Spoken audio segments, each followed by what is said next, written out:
আরে ছোট চ্যাংড়া তো ভাই আমার সন্ধ্যটা কেমন লাগছে? বন্ধ হোক প্রেম নীতি, স্বজন প্রীতি, চালু হোক সুস্থ ধারার রাজনীতি। ঠিক আছে।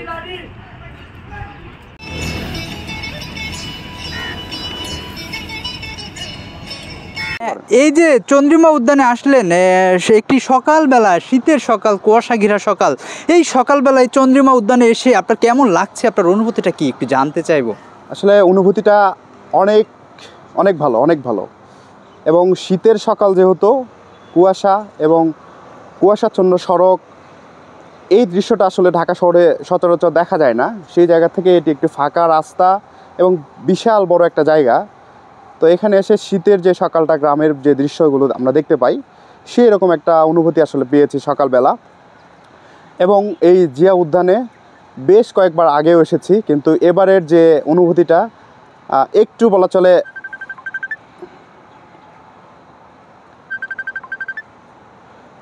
অন্যরকম। এর পূর্বেও এসেছি বিগত সরকারের আমলে। তো তারাই এই যে জিয়া উদ্যানটি, এখানে সাবেক রাষ্ট্রপতি মেজর জিয়াউর রহমানের সমাধি রয়েছে।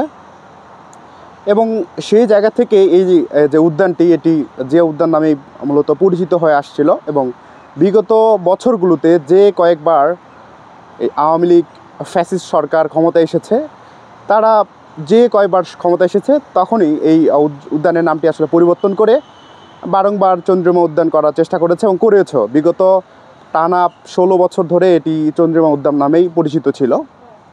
কিন্তু গত 5 আগস্ট তারা ক্ষমতা ছেড়ে, দেশ ছেড়ে পালিয়ে গিয়েছে ফ্যাসিস্ট শেখ হাসিনা। এবং এরপর আবারও এই চন্দ্রিমা উদ্যান যে উদ্যান নামে পরিচিত পাচ্ছে। সেই জায়গা থেকে দেশের মানুষজন এবং বিশেষ করে বাংলাদেশ জাতীয়তাবাদী দল বিএনপির আদর্শের যেসব নেতাকর্মীরা রয়েছে, তাদের কাছে আসলে অন্যরকম একটা অনুভূতি, যেহেতু পূর্বের নামে আবারও ফিরে গিয়েছে। যদি বলি যে বিগত বছরগুলোতে এই উদ্যানটি মূলত যে উদ্যান নামে পরিচিত, কিন্তু কিছু কিছু মানুষের মুখে আসলে চন্দ্রিমা উদ্যান নামটি পরিচিতি পাচ্ছিল, কিন্তু আবারও সেই আগের যে নামটি জিয়া উদ্যান, সেই জিয়া উদ্যান নামটি আসলে জনমনে এবং জনগণে আবারও শোভা পাচ্ছে। এই হচ্ছে আমার অনুভূতি। হ্যাঁ, ছোট্ট একটি প্রশ্ন। এখানে আমরা অনেক নোংরা পরিবেশ দেখেছিলাম ইতিপূর্বে যে বিগত বছরগুলো, এখন আমরা অনেক পরিষ্কার পরিচ্ছন্নতা দেখতে পাচ্ছি।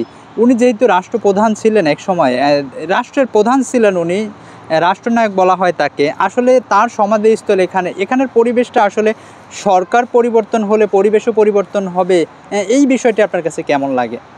আসলে এটা তো দুটা দলের ভিতরকার ঝামেলা, যার কারণে আওয়ামী লীগ ক্ষমতায় আসলে এটাকে ওইভাবে মানে অবহেলায় রাখে। এবং অপরদিকে বিএনপি ক্ষমতায় আসছে, যেহেতু তাদের দল থেকে রাষ্ট্রপতি ছিলেন এবং চেয়ারম্যান ছিলেন, সেই জায়গা থেকে অবশ্যই তারা এই যে উদ্যানটাকে পরিষ্কার পরিচ্ছন্ন রাখার চেষ্টা করে এবং রাখে। কিন্তু অপরদিকে বাংলাদেশের যে রাজনীতি, বাংলাদেশের সুস্থ ধারার রাজনীতি না। বিগত প্রায় কয়েক টার্ম আওয়ামী লীগ সরকার জোর করে হলেও তারা ক্ষমতা থাকার একটা প্রচেষ্টা, এবং গত এই বছরও যে একটি নির্বাচন হয়েছে, সেখানেও তারা জোর করে ক্ষমতায় এসেছে এবং অবশেষে তাদেরকে ক্ষমতা ছেড়ে পালিয়ে যেতে হয়েছে। সেই জায়গা থেকে আরেকটি সরকার ক্ষমতায় আসলে এই উদ্যানের পরিস্থিতি আসলে অন্যরকম হয়ে যায়, পরিষ্কার পরিচ্ছন্নতা আমরা দেখতে পাই না। চন্দ্রিমা উদ্যানকে পাখির অভয়াশ্রম বলা হয়, আসলে কী কী পাখি দেখেছেন এবং কেমন লাগছে এই প্রকৃতি?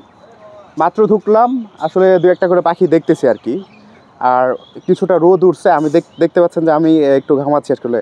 গ্রামের যে দৃশ্য এবং এই রোদের ফলে, এই রোদটা আসলে আমরা তেমন আসলে বিল্ডিংয়ের ভিতরে থাকি তো তেমন দেখা যায় না, এবং এই উদ্যানে এসেই এই রোদের ঝলকানি এবং বিশুদ্ধ বাতাস এবং সুন্দর একটা পরিবেশ দৃশ্য, প্রাকৃতিক দৃশ্য, পাখির কলকাকলি, এসব দৃশ্য আমরা দেখতে পাচ্ছি। খুবই আনন্দিত এবং অন্যরকম একটা অনুভূতি। ধন্যবাদ।